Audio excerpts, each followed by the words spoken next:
ಇಲ್ಲಿಯವರೆಗಿನ ಪರಿಹಾರಗಳೆಲ್ಲ common ಆಗಿರುವಂತದ್ದಾಯ್ತು. ಆದ್ರೆ specially ನಾನು ನನ್ನ ಪೇಷಂಟ್ಸ್ಗೆ ಹೇಳಿ ಸಕ್ಸಸ್ ಆಗಿದ್ದು ಪರಿಹಾರಗಳನ್ನು ಈಗ ಹೇಳ್ತೇನೆ. ಇನ್ನು ಮುದ್ರೆಗಳು, ಇದನ್ನು ಕೂಡ ನಾನು ಕೆಲವು ಪೇಷಂಟ್ಸ್ಗೆ ಹೇಳಿದ್ದೆ, ನೀವು ಇದನ್ನೆಲ್ಲ ಸಪ್ಲಿಮೆಂಟ್ಸ್ ಅನ್ನು ಈ ಸಲ ತಗೊಳ್ಬೇಡಿ, ಇದೆಲ್ಲ ಆದ ನಂತರ ಟೆಸ್ಟ್ ಮಾಡಿ ನೋಡೋಣ ಅಂತ. ಮುಂದೆ ನೀವು ಈ ತರ ನಡ್ಕೊಂಡು ಹೋದ್ರೆ, ಈ ತರ ನಾನು ಹೇಳಿದಂಗೆ ಫಾಲೋ ಮಾಡ್ಕೊಂಡು ಹೋದ್ರೆ, ಆಗ ಮತ್ತೆ ಮತ್ತೆ ಟೆಸ್ಟ್ ಮಾಡಿದಾಗ ಡೆಫಿಷಿಯನ್ಸಿ ಇದೆ ಅನ್ನುವಂಥ ರಿಪೋರ್ಟ್ ಬರಲಿಕ್ಕೆ ಸಾಧ್ಯ ಇಲ್ಲ ಅಂತ. ನಮಸ್ಕಾರ. Iron, calcium, magnesium, zinc, vitamin B12, vitamin D, ಹೀಗೆ ನೀವು ಯಾವುದನ್ನು ಟೆಸ್ಟ್ ಮಾಡಿದ್ರು ರಿಪೋರ್ಟ್ ಅಲ್ಲಿ ಒಂದಿಷ್ಟು ಕಡಿಮೆ ಕಾಣಿಸುತ್ತೆ. ಅದಕ್ಕೆ ನೀವು ಸಪ್ಲಿಮೆಂಟ್ಸ್ ತಗೊಂಡಾಗ ಒಂದ್ಸಲ ಸರಿ ಆಗುತ್ತೆ, ಮತ್ತೆ 6 ತಿಂಗಳು ಬಿಟ್ಟು ಟೆಸ್ಟ್ ಮಾಡಿದ್ರೆ ಮತ್ತೆ ಅದೇ ಪರಿಸ್ಥಿತಿ. ಇಡೀ ದಿನ ಬಿಸಿಲಲ್ಲಿ ಕೆಲಸ ಮಾಡುವವರು 100 ಜನರು ಕರ್ಕೊಂಡೋಗಿ ಟೆಸ್ಟ್ ಮಾಡಿಸಿದ್ರೆ 90 ಜನರಿಗೆ ವಿಟಮಿನ್ ಡಿ ಡಿಫಿಷಿಯನ್ಸಿ ಕಾಣುತ್ತೆ. 3 ಹೊತ್ತು ನಾನ್ ವೆಜ್ ತಿನ್ನುವವರಿಗೂ ಕೂಡ ವಿಟಮಿನ್ B12 ಡಿಫಿಷಿಯನ್ಸಿ ಇರುತ್ತೆ. ಅಂದ್ರೆ ಒಂದು 8-10 ವರ್ಷದ ಮಗುವನ್ನು ನೀವು ಟೆಸ್ಟ್ ಮಾಡಿದ್ರೆ ಸುಮಾರಷ್ಟು ಡಿಫಿಷಿಯನ್ಸಿ ಬರುತ್ತೆ. ಡಾಕ್ಟರ್ ನಿಮಗೆ ಸಪ್ಲಿಮೆಂಟ್ಸ್ ಕೊಡ್ತಾರೆ. ಆಮೇಲೆ 6 ತಿಂಗಳ ಬಿಟ್ಟು ಮತ್ತೆ ಟೆಸ್ಟ್ ಮಾಡಿದ್ರೆ ಮತ್ತೆ ಕಡಿಮೆ ಕಾಣಿಸುತ್ತೆ, ಮತ್ತೆ ಸಪ್ಲಿಮೆಂಟ್ಸ್. ಹೀಗೆ ಜೀವನ ಪರ್ಯಂತ ಒಂದು 8-10 ವರ್ಷದ ಮಗುವಿಗೆ ನಾವು ಸಪ್ಲಿಮೆಂಟ್ಸ್ ಕೊಡ್ತಾ ಹೋಗೋದಾ? ಯಾಕೆಂದ್ರೆ ಆಹಾರದಿಂದನೋ ಜೀವನ ಶೈಲಿಯಿಂದನೋ ಸರಿಯಾಗ್ತಾ ಇಲ್ವಲ್ಲ ಅಂತ ನಿಮಗೆ ಅನಿಸ್ತಿರ್ಬೇಕಲ್ವಾ. ನಾನು ಇದರ ಬಗ್ಗೆ ಶಾಶ್ವತ ಪರಿಹಾರ ಏನಾದರೂ ನಮ್ಮ ಪೇಷಂಟ್ಸ್ಗೆ ಮಾಡ್ಕೊಡ್ಬೇಕಲ್ಲ ಅಂತ ಯೋಚನೆ ಮಾಡಿ ಒಂದಿಷ್ಟು ವಿಷಯಗಳನ್ನ ಪ್ಲಾನ್ ಮಾಡಿದೆ. ಅದನ್ನ ಕೆಲವು ಪೇಷಂಟ್ಸ್ಗೆ ಹೇಳಲಿಕ್ಕೆ ಸ್ಟಾರ್ಟ್ ಮಾಡಿದೆ. ಈಗ ತುಂಬಾ ಏನು ಡೆಫಿಷಿಯನ್ಸಿ ಇಲ್ಲ, ಈ ಸಲ ಒಂದ್ಸಲ ಇದನ್ನ ಪ್ರಯತ್ನ ಮಾಡಿ ನೋಡಿ, ನಂತರ ಸ್ವಲ್ಪ ದಿವಸ ಬಿಟ್ಟು ಮತ್ತೆ ಟೆಸ್ಟ್ ಮಾಡಿದಿರಂತೆ ಅಂತ. ಸೊ ಆ ಥರ ಪ್ರಯತ್ನದಿಂದ ಫಲ ಸಿಗುತ್ತೆ ಅಂತ ಬಹುತೇಕ ಜನರಿಗೆ ಅದು ಯಶಸ್ವಿ ಆಗಿದೆ. ಅಂದ್ರೆ ಸಪ್ಲಿಮೆಂಟ್ಸ್ ಕೊಡದೇನೆ ಶಾಶ್ವತವಾಗಿ ಹೇಗೆ ಅದನ್ನು ಸರಿ ಮಾಡ್ಕೊಳ್ಳುವುದು, ಅದ್ರ ಬಗ್ಗೆ ಇವತ್ತು ನೋಡಿ. ಮೊದಲನೇದಾಗಿ ಆಸ್ ಯೂಶುವಲ್ ಈ ಸಮಸ್ಯೆಗೆ ಕಾರಣ ಏನು ತಿಳ್ಕೊಳ್ಬೇಕು. ಯಾವಾಗ ನಮಗೆ ಕಾರಣ ಅರ್ಥ ಆಗುತ್ತೋ ಆಗ ಅರ್ಧ ಸಮಸ್ಯೆಯನ್ನು ಗೆದ್ದ ಹಾಗೆ.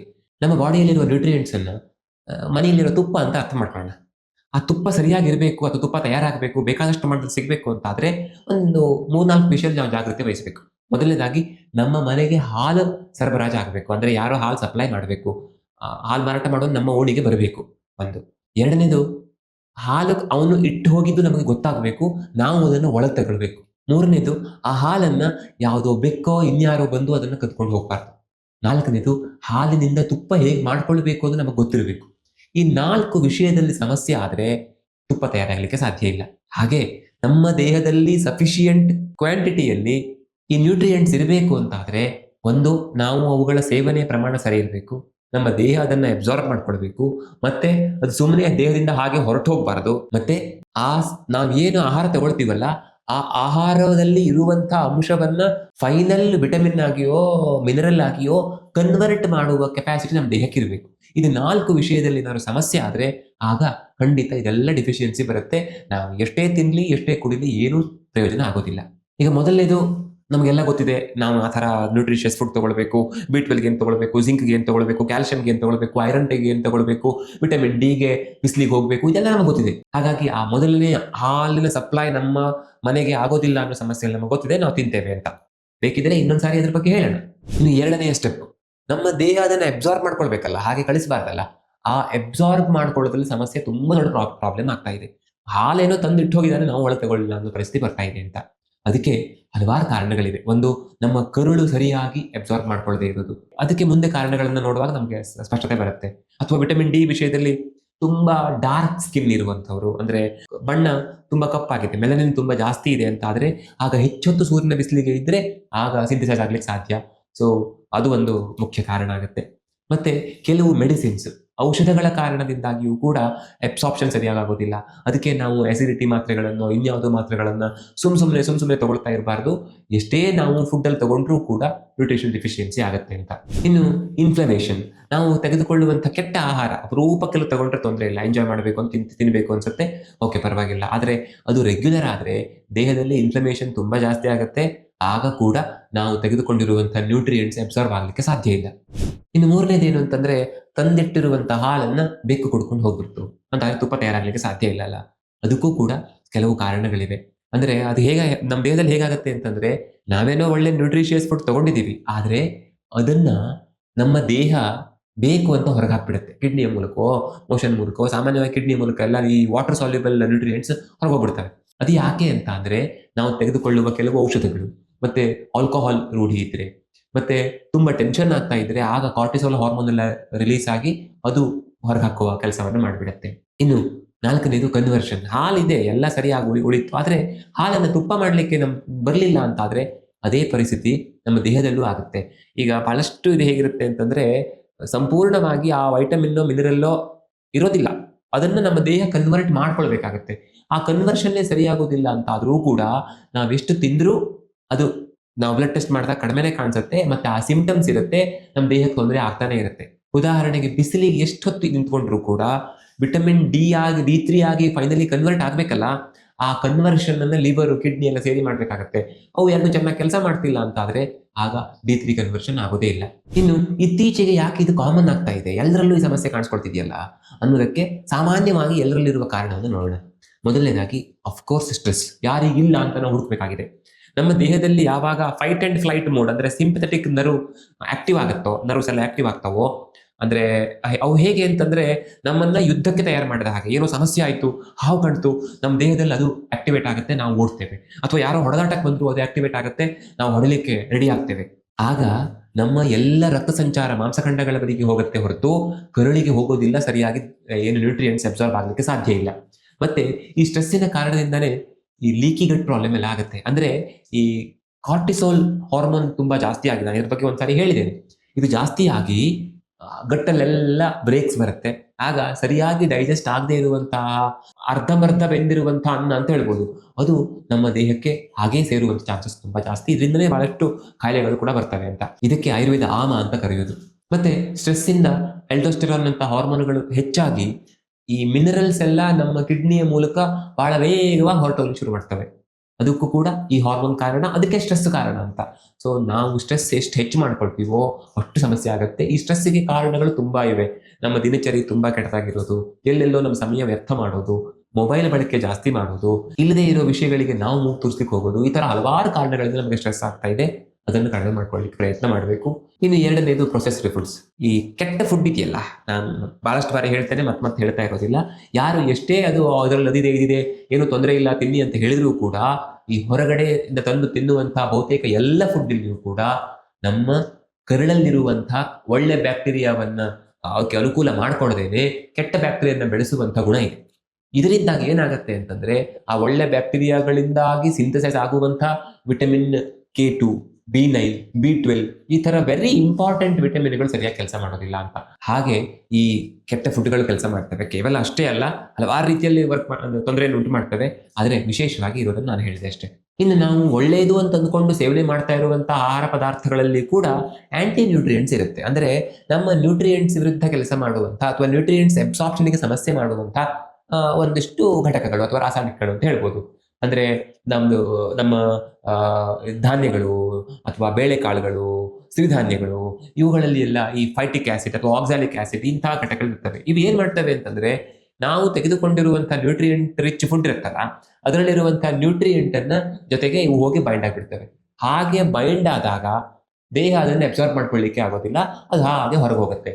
ಹಾಗಾಗಿ ಹಿಂದಿನ ಕಾಲದಲ್ಲಿ ಯಾವ ತರ ಅಡುಗೆ ಮಾಡ್ತಿದ್ರೋ ಆ ತರ ಅಡುಗೆ ಮಾಡಿದ್ರೆ ಸಮಸ್ಯೆ ಇಲ್ಲ ಅಂತ. ಅಂದ್ರೆ ಈ ಸಿರಿಧಾನ್ಯ ಆಗ್ಲಿ ಅಥವಾ ಬೇಳೆಕಾಳಾಗ್ಲಿ ಅದನ್ನ ರಾತ್ರಿ ಇಡೀ ನೆನೆಸೋದು, ಆಮೇಲೆ ಅದನ್ನ ಬೇಯಿಸೋದು ಅಥವಾ ಅದನ್ನ ಫರ್ಮೆಂಟ್ ಮಾಡೋದು, ಹುಳಿ ಬರಿಸಿ. ಈಗ ಉದ್ದಿನ ದೋಸೆ, ಮೆಂತೆ ದೋಸೆ ಎಲ್ಲ ಮಾಡ್ಕೊಂಡು ಮರುದಿನ ಹುಳಿ ಬರಿಸಿ ತಿಂತೀವಲ್ಲ, ಆ ತರ ಮಾಡೋದು.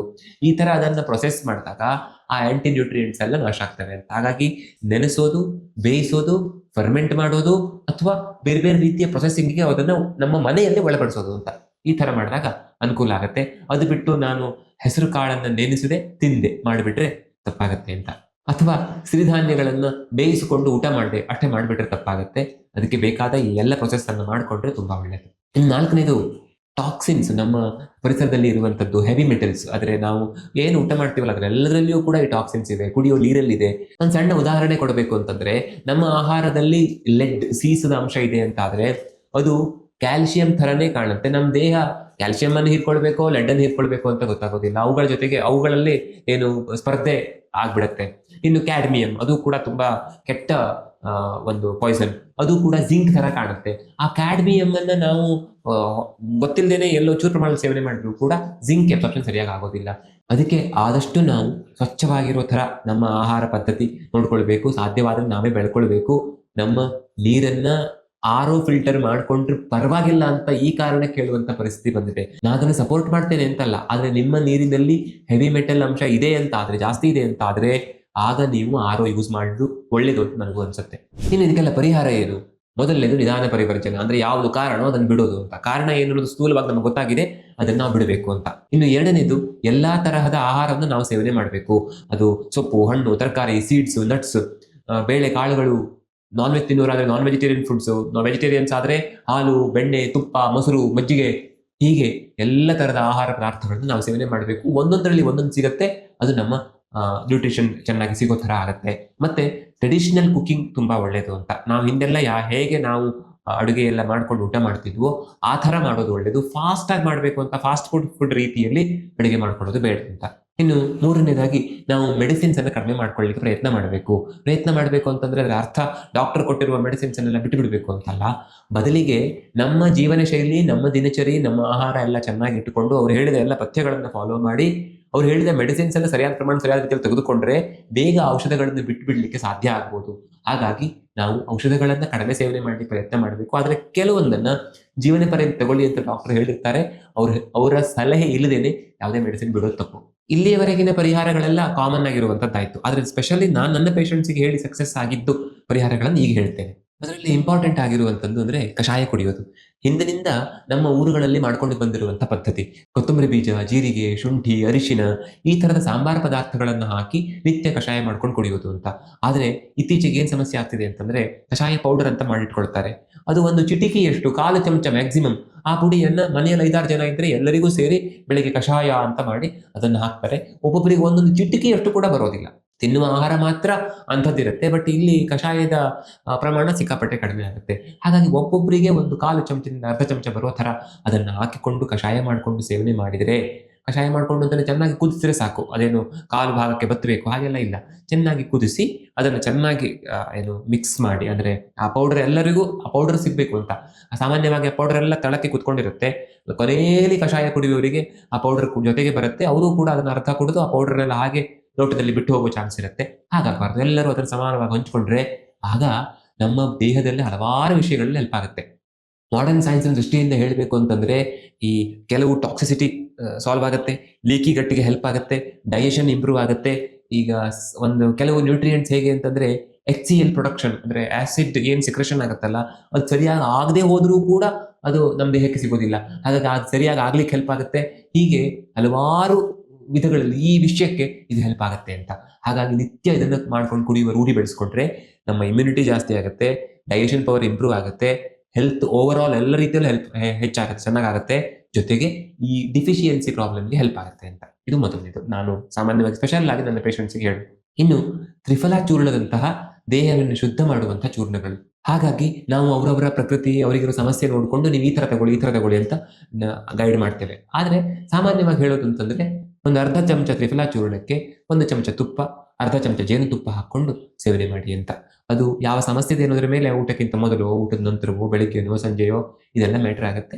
ಅದರ ಒಂದು ಸಮಯ ನೀವು ತೆಗೆದುಕೊಳ್ಳಬಹುದು.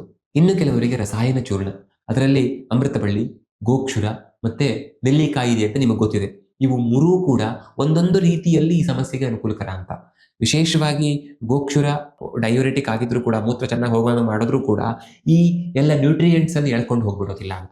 ಅಮೃತ ಬಳ್ಳಿ ಇದೆಯಲ್ಲ, ಇದು ನಮ್ಮ ಬಾಡಿಯನ್ನ ಡಿಟಾಕ್ಸ್ ಮಾಡುವ ಕ್ವಾಲಿಟಿಯನ್ನ ಹೊಂದಿರೋದ್ರಿಂದ ಈ ಬ್ಯಾಡದೇ ಇರೋದೆಲ್ಲ ಸೇರ್ಕೊಂಡು ಏನು ನ್ಯೂಟ್ರಿಷನಲ್ ಡೆಫಿಷಿಯನ್ಸಿ ನಮ್ಮ ದೇಹಕ್ಕೆ ಆಗುತ್ತಲ್ಲ, ನಾವು ಚೆನ್ನಾಗಿದೆ ಅಂತ ತಿಂದರೂ ಕೂಡ ಅದರೊಳಗೆ ಇರುವಂತಹ ನ್ಯೂಟ್ರಿಯೆಂಟ್ಸ್ ಅನ್ನ ನಮ್ಮ ದೇಹ ಅಬ್ಸಾರ್ಬ್ ಮಾಡ್ಕೊಂಡ್ರು ಕನ್ವರ್ಟ್ ಮಾಡ್ಲಿಕ್ಕೆ ಆಗದೆ ಇರಲಿಕ್ಕೆ, ಈ ಥರದೆಲ್ಲ ಸಮಸ್ಯೆಗಳಿಗೆ ಏನು ಕಾರಣ ಆಗುವಂತಹ ಟಾಕ್ಸಿನ್ಸ್ ಇದೆಯಲ್ಲ, ಆ ಟಾಕ್ಸಿನ್ಸ್ ಅನ್ನ ತೆಗೆಯುವ ಕೆಪಾಸಿಟಿ ಇದಕ್ಕಿದೆ. ಹೀಗೆ ರಸಾಯನ ಚೂರ್ಣ ಸಿಕ್ಕಾಪಟ್ಟೆ ಹೆಲ್ಪ್ಫುಲ್.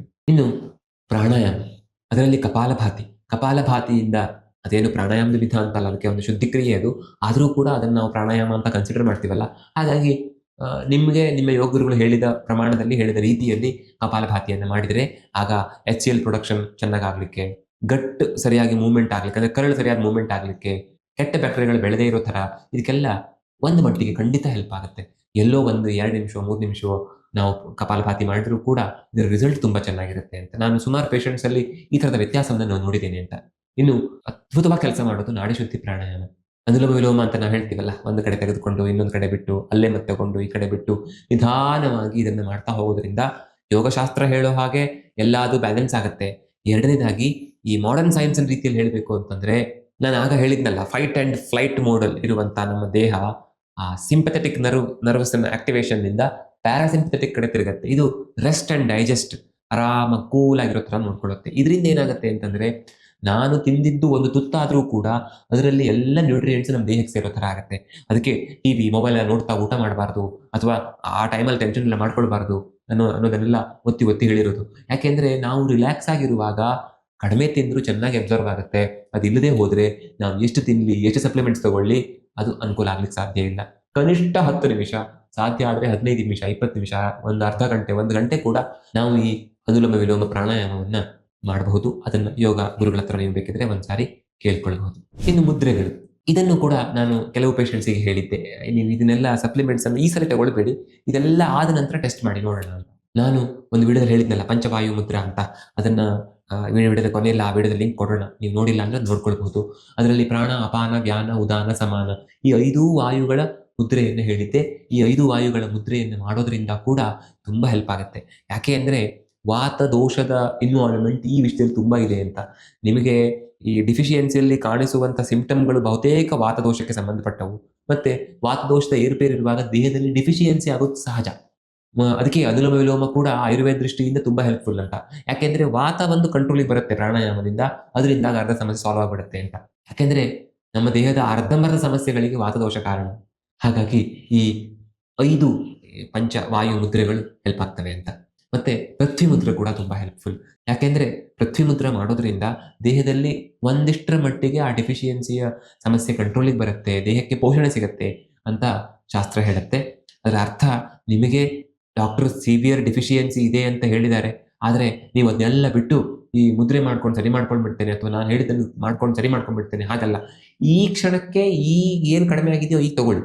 ಆದರೆ ಮುಂದೆ ನೀವು ಈ ತರ ನಡ್ಕೊಂಡು ಹೋದ್ರೆ, ಈ ತರ ನಾನು ಹೇಳಿದಂಗೆ ಫಾಲೋ ಮಾಡ್ಕೊಂಡು ಹೋದ್ರೆ, ಆಗ ಮತ್ತೆ ಮತ್ತೆ ಟೆಸ್ಟ್ ಮಾಡಿದಾಗ ಡಿಫಿಷಿಯನ್ಸಿ ಇದೆ ಅನ್ನುವಂಥ ರಿಪೋರ್ಟ್ ಬರಲಿಕ್ಕೆ ಸಾಧ್ಯ ಇಲ್ಲ ಅಂತ. ಫೈನಲಿ ನಾವು ಒಂದು ಯೂ ಟರ್ನ್ ತಗೊಳ್ಬೇಕಿದೆ. ಈ ಎಲ್ಲ ತಪ್ಪುಗಳಿಂದ ವಿರುದ್ಧ ದಿಕ್ಕಿನಲ್ಲಿ ನಾವು ಯೂ ಟರ್ನ್ ತಗೊಂಡು ಹೊರಡಲಿಕ್ಕೆ ಶುರು ಮಾಡಿದ್ರೆ ಖಂಡಿತ ನಮ್ಮ ದೇಹ ಮತ್ತೆ ಸುಧಾರಿಸ್ಕೊಳ್ಳುತ್ತೆ, ಎಲ್ಲ ಸರಿಯಾಗುತ್ತೆ. ಹಾಗಾಗಿ ನಾವು ಇದ್ರ ಬಗ್ಗೆ ಸೀರಿಯಸ್ ಆಗಿ ಯೋಚನೆ ಮಾಡಬೇಕು. ಇವತ್ತಿಂದನೇ ನಾನು ಏನೇನು ಬದಲಾವಣೆಯನ್ನು ಮಾಡ್ಕೊಳ್ಬೇಕು, ಎಲ್ಲೆಲ್ಲಿ ನಾನು ತಪ್ಪು ಹೆಜ್ಜೆ ಇಡ್ತಾ ಇದ್ರೆ ಅದನ್ನು ಎಲ್ಲೆಲ್ಲಿ ಸರಿ ಮಾಡ್ಕೊಳ್ಬೇಕು, ಇದ್ರ ಬಗ್ಗೆ ಯೋಚನೆ ಮಾಡಲೇಬೇಕು.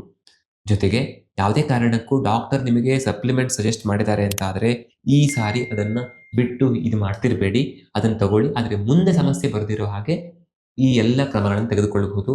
ಮುಂದಿನ ವಿಡಿಯೋದಲ್ಲಿ ಮತ್ತೆ ಸಿಗೋಣ. ಧನ್ಯವಾದ.